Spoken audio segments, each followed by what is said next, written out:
Bom dia, a graça e a paz do Senhor Jesus. Veremos hoje a primeira epístola aos Tessalonicenses. Abra aí a sua Bíblia para você fazer uma leitura prévia antes de nos ouvir. Aqui quem está falando é o pastor Daniel Deusdete, da Igreja Os Semeadores, do canal de vídeo da Semeadores. Aproveite esse momento e inscreva-se aí no nosso canal. Também clique aí no sininho à sua esquerda e já dê o seu like, nos ajudando aí nesse canal. O apóstolo Paulo é o autor da primeira epístola aos Tessalonicenses. Ele tinha como propósito assegurar aos cristãos tessalonicenses do amor que Paulo tinha por eles e instruí-los a respeito da importância de viver para Cristo e entender corretamente as etapas do seu retorno, do retorno de Cristo.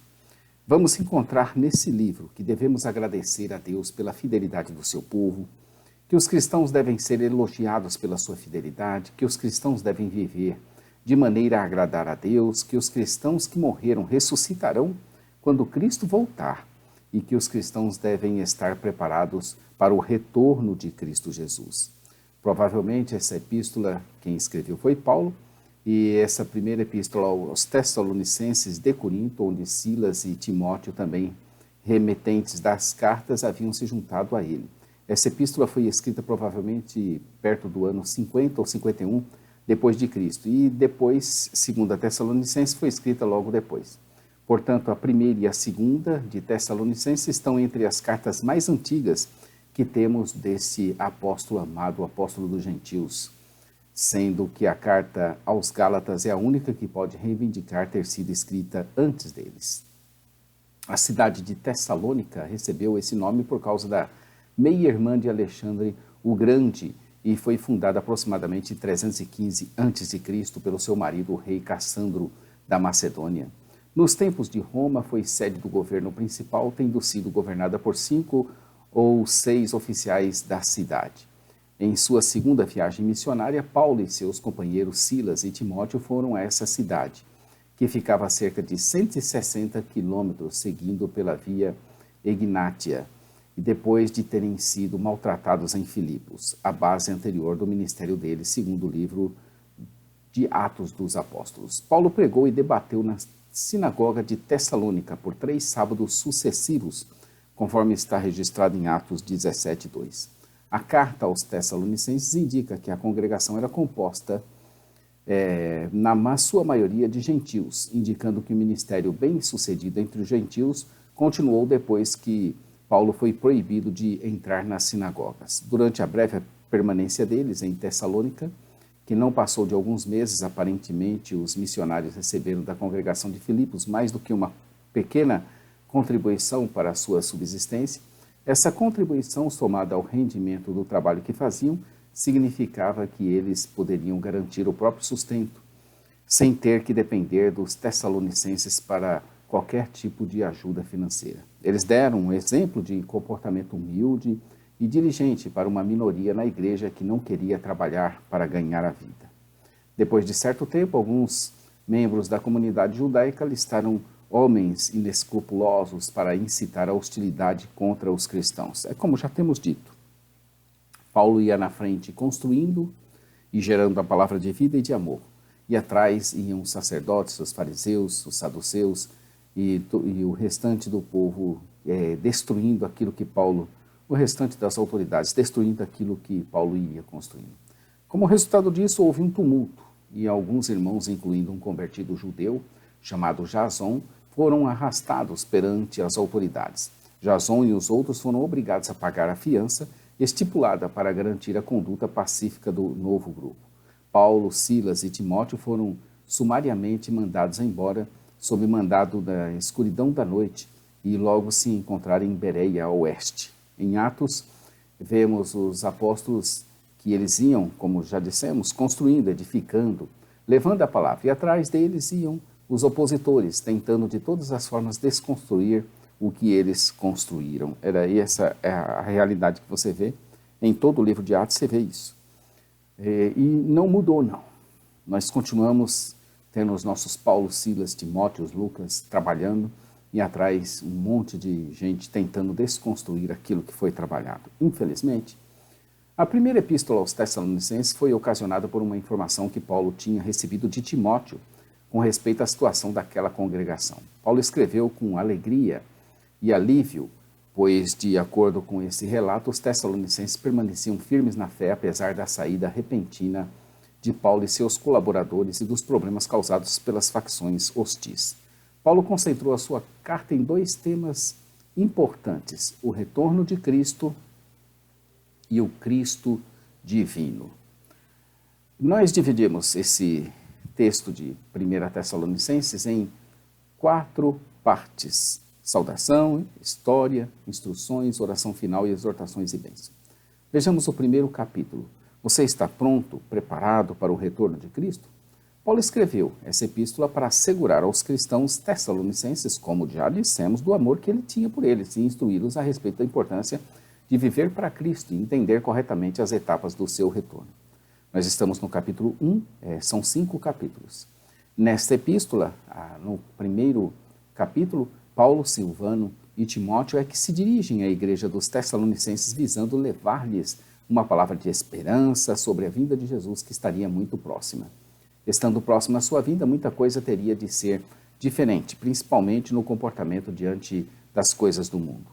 Assim, eles lhes falam que devemos agradecer a Deus pela fidelidade do seu povo, que os cristãos devem ser elogiados por essa demonstração de fidelidade, que devem viver de maneira a agradarem a Deus, que os que morreram em Cristo hão de ressuscitar na volta de Jesus e que os cristãos devem estar prontos para esse retorno. Então vejamos a primeira parte, a saudação. Verso 1, capítulo 1, verso 1. Paulo identificou-se e cumprimentou os Tessalonicenses. Nesse versículo 1, Paulo se apresentou e também os seus companheiros e dirigiu-se aos Tessalonicenses. Silvano, verso 1, é a forma latina do nome Silas, pelo qual ele às vezes é chamado. Silvano foi um profeta da igreja de Jerusalém, incumbido de acompanhar Paulo e Barnabé até Antioquia, para transmitir a decisão do concílio de Jerusalém com respeito às expectativas dos gentios na igreja. Ele foi escolhido por Paulo para ser companheiro na segunda viagem missionária. Timóteo era filho de pai grego e de uma devota judia cristã. Era, no tempo dessa epístola, um novato na missão cristã. Paulo e Silvano haviam colocado o jovem, mais altamente considerado discípulo, para o ministério dele cerca de 1 ano antes em Listra, conforme Atos 16, no verso 1. Essa expressão em Deus Pai e no Senhor Jesus Cristo, verso 1, aponta para a intimidade singular entre pai e filho, de modo que pôde ser dito que a igreja está em ambos. Como de costume, a saudação deles envolvia a graça e a paz, tanto da parte de Deus como da parte do Senhor Jesus Cristo. A história, a partir do verso 2 até o capítulo 3, estaremos vendo essa nossa divisão. Paulo tratou de diversos aspectos do seu relacionamento com os Tessalonicenses. Ele agradeceu a Deus pelos Tessalonicenses porque eles tinham tido fé e não tinham esquecido o seu ministério exemplar entre eles. Paulo explicou como ele ansiava por ver os Tessalonicenses e com o relato positivo de Timóteo e como esse relato o havia encorajado. Paulo orava para que Deus lhe desse a oportunidade de visitá-los novamente e que continuasse a abençoar os Tessalonicenses. Paulo iniciou o corpo principal dessa epístola com reflexões históricas. Ele se concentrou em 3 áreas: seus agradecimentos a Deus, uma explicação do motivo pelo qual ele havia se ausentado dos Tessalonicenses e a sua oração em favor deles. Elas vão formar as nossas partes. Vejamos a primeira, a ação de graças de Paulo pelos Tessalonicenses. Começa aqui no verso 2 e vai até o verso 16, essas ações de graças do próximo capítulo. Paulo apreciava muitíssimo o que Deus havia feito na vida dos cristãos tessalonicenses. Ele refletiu a respeito da fé, do amor e da esperança deles, a experiência de primeira mão que eles haviam tido no ministério e a maneira ávida em que eles haviam recebido a palavra de Deus. Também elas vão formar essa nossa divisão que nós vamos ver agora. A fé, o amor e a esperança, dos versos 2 ao 10. Isso nos lembra também 1 Coríntios 13, né? No seu último verso do capítulo 13. A fé, o amor e a esperança, dos versos 2 aqui até o verso 10 desse mesmo capítulo. Dos versos 1 ao 10, vemos a tríade preferida de Paulo: a fé, o amor e a esperança. Aqui manifestada pelos Tessalonicenses. Paulo agradeceu ao Senhor pelos vários aspectos do comportamento exemplar dos Tessalonicenses. Paulo se lembrava de continuamente diante de Deus e Pai o que eles tinham demonstrado. O trabalho que resulta da fé. A fé dos Tessalonicenses, evidentemente, um dos principais interesses de Paulo, é citada novamente nos versos 8, no capítulo 3, verso 2, de 5 a 7, no verso 10 e no capítulo 5, no verso 8. O esforço motivado pelo amor. O amor deles era demonstrado especialmente pela cordialidade que recebiam os itinerantes. Paulo elogiou o amor deles novamente, onde afirmou que eles tinham sido por Deus instruídos que deveis amar-vos uns aos outros.